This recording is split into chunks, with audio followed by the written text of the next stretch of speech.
Aujourd'hui, je vais te donner quelques conseils pour bien préparer ton voyage. Mais avant ça, dis Siri, comment dit-on générique en espagnol?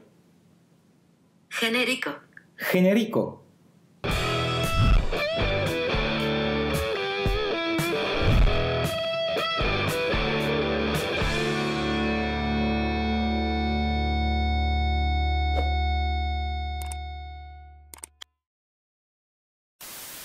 Et à la bonne heure les baroudeurs, je suis très heureux de vous retrouver pour cette première vidéo face cam de la chaîne YouTube. Quand on part en voyage, que ce soit au bout du monde ou un tout petit peu plus proche, parfois c'est un peu stressant ou un peu angoissant. Aujourd'hui, je vais te donner 5 conseils pour bien préparer ton voyage le plus sereinement possible. Et on commence sans plus tarder par le conseil numéro 1. Bien choisir sa destination, ça semble complètement débile comme conseil et pourtant c'est essentiel. Si tu pars par exemple au Pérou au mois d'août, eh bien là-bas c'est l'hémisphère sud, donc ça va être l'hiver, ça va être le mois le plus froid de l'année au Pérou. Si tu pars au mois de février à Montréal, il va faire moins 45, moins 40 degrés et tu risques de pas pouvoir vraiment en profiter. Si tu pars aussi en Thaïlande, pourquoi pas au mois de juin ou juillet, c'est souvent la saison des moussons, il pleut énormément et ça peut être assez dangereux. Donc avant de t'enflammer et de réserver ton billet d'avion, je te conseille vivement de checker sur internet les conditions climatiques de ta destination de choix avant de réserver ton billet d'avion. Pour ça, je te laisse un lien dans la description d'un site qui s'appelle Où et Quand où tu pourras checker toutes ces informations. Passeport et visa, c'est très important parce que si tu n'as pas les bons documents, tu ne pourras pas partir en voyage. Si tu as une nationalité française et que tu sors de l'espace Schengen, tu as automatiquement besoin d'un passeport. Pour te procurer un passeport, il faut aller à la mairie. Si tu as déjà un passeport, il faut que tu t'assures que la période de validité de ton passeport est de 3 à 6 mois après ta date de retour. Sinon, dans certains pays, tu ne pourras pas partir. Pour certaines destinations, ton passeport suffira largement. Pour d'autres destinations, comme par exemple Cuba, on va te faire une carte de séjour directement à Cuba. Pour d'autres destinations, comme les États-Unis ou le Canada, tu as besoin d'une autorisation de voyage que tu peux faire simplement en ligne. Mais pour d'autres destinations, comme par exemple l'Algérie, tu vas avoir besoin d'un visa. Ça veut dire fournir des documents, prendre rendez-vous au consulat, fournir ton passeport et ça peut prendre vraiment du temps. Donc renseigne-toi bien avant de réserver tes billets d'avion pour savoir si tu as besoin d'un visa, d'une autorisation de voyage ou si simplement ton passeport suffira.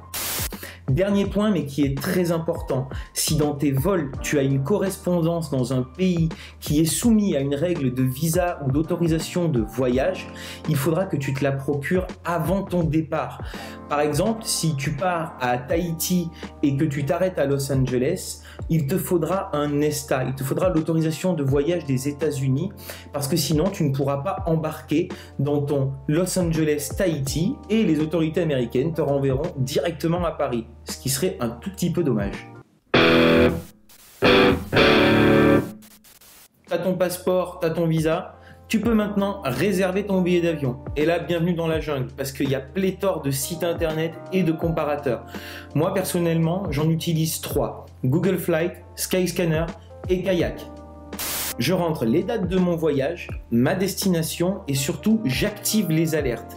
À ce moment-là, le comparateur va faire son travail de comparateur et comparer tous les prix de toutes les compagnies aériennes. Et il va surtout me tenir informé quand les prix de mon billet d'avion sont au plus bas pour ma destination. Pour certains vols, tu n'auras pas de direct et tu vas devoir faire un arrêt. Il faut juste que tu t'assures qu'entre tes 2 vols, tu as au moins 1 heure, à moins que tu sois prêt à vraiment cavaler dans tous les couloirs de l'aéroport. Garde aussi en mémoire que pour certaines destinations, tu vas devoir passer le contrôle de l'immigration. Et ça peut prendre beaucoup de temps. Par exemple, si tu pars de Lyon et que tu vas jusqu'à Toronto, tu vas devoir faire un Lyon-Montréal et un Montréal-Toronto. Et c'est à Montréal que tu passeras le contrôle de l'immigration.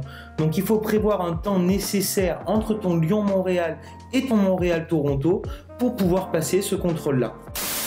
Enfin, certaines compagnies, comme les compagnies low cost, ne vont pas prendre en charge tes bagages. Il va falloir que tu payes un supplément qui coûte entre 30 et 50 euros. Donc avant de réserver ton billet d'avion, ça peut être une information assez utile à vérifier sur le site internet de la compagnie directement. Ça y est, t'as booké ton billet d'avion, tu vas maintenant pouvoir souffler un coup et te projeter et commencer à préparer ton voyage. Pour ça, tu vas consulter plein de sites internet pour voir les lieux à visiter ou les bons restaurants où aller manger. Mais je te conseille aussi d'acheter un guide touristique parce qu'à l'intérieur, tu vas pouvoir noter des choses et surtout l'avoir avec toi pendant ton voyage. Parce que selon où tu vas, tu n'auras pas accès à Internet facilement. Pour les guides touristiques, il y en a plein. Le Routard, le Petit Futé ou le Michelin. Moi, personnellement, je prends toujours des Lonely Planet. Et ça y est, t'es sur le départ et il ne reste plus que ta valise à faire. Bien évidemment, tu vas mettre des vêtements adaptés à ta destination. Mais je te conseille aussi des petites choses très utiles, comme par exemple des adaptateurs pour les prises électriques. Parce que dans certains pays, tu ne pourras pas brancher ton téléphone portable ou ton appareil photo directement à la prise. Il va falloir un petit adaptateur qui peut s'avérer être assez compliqué à trouver une fois sur place. Je te conseille aussi un petit nécessaire de secours, comme par exemple des Doliprane, des pansements, de l'Imodium et du Smecta, qui peuvent vraiment te sauver un séjour. Garde en mémoire que ton bagage en soute ne doit pas dépasser les 23 kg et que ton bagage en cabine ne peut pas contenir de flacons de plus de 100 ml de liquide. Garde aussi à l'esprit que ton sac à dos et ton bagage en cabine en combiné ne doivent pas dépasser les 12 kg au risque de devoir jeter des choses qui sont dedans dans les poubelles de l'aéroport. Même si c'est un brin stressant ou un brin angoissant, n'oublie pas que voyager et découvrir le monde, c'est l'une des choses les plus enrichissantes qui soit. C'est comme pour tout, un voyage, ça se prépare un tout petit peu en amont. Et j'espère que ces conseils auront permis de préparer ton prochain voyage un peu plus sereinement. Si cette vidéo t'a plu, n'hésite pas à me tamponner le pouce bleu, à t'abonner et à activer la petite cloche pour recevoir les notifications quand je sortirai une nouvelle vidéo. Quant à moi, je n'ai plus qu'à te souhaiter bon voyage et see you soon on the route.